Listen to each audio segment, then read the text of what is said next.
धन से धर्म की रक्षा की जाती है। विद्या को योग द्वारा बचाया जा सकता है। मधुरता के कारण राजा को बचाया जा सकता है और अच्छी स्त्रियां घर की रक्षक होती हैं। धर्म की रक्षा के लिए भी धन की आवश्यकता होती है। धर्म कर्म धन के द्वारा ही संपन्न हो सकता है। दूसरों का उपकार करना, दान देना, मंदिर आदि का निर्माण करना भी धर्म माने जाते हैं। विद्या को स्थिर रखने के लिए चतुरतापूर्वक उसका अभ्यास करने की आवश्यकता होती है। इसीलिए कहा गया है कि विद्या योगेन रक्षते।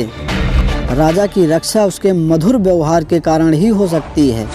यदि शासक क्रूर हो जाए तो प्रजा विरोध कर सकती है। इसीलिए राजा का कर्तव्य है वह मधुर और उदार व्यवहार से अपने राज्य को नष्ट होने से बचाता रहे।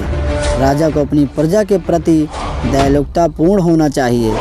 जब तक स्त्रियों को अपने अस्तित्व का ध्यान रहता है, उनके मन में अपने परिवार की प्रतिष्ठा सर्वोपरि रहती है, तब तक घर बचा रहता है, अर्थात परिवार नष्ट नहीं होता।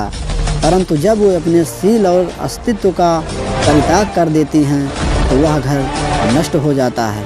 विद्वान व्यक्ति के पंडित्य की निंदा करने वाले, शास्त्रों द्वारा कहे गए श्रेष्ठ आचरण को व्यर्थ बताने वाले, धीर गंभीर और शांत रहने वाले व्यक्ति को ढोंगी और बाखंडी बताने वाले लोग हमेशा दुख उठाते हैं, पर इस पर निंदा रूप कार्य से कोई लाभ नहीं होता।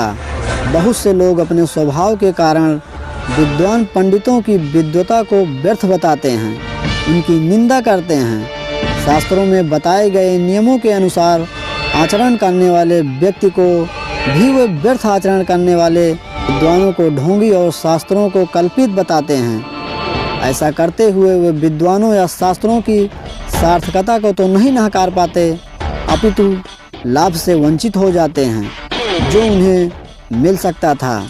शांत और चुपचाप रहने वाले की चुप्पी तो मूर्खों की भाषा में कमज़ोर माना जाता है।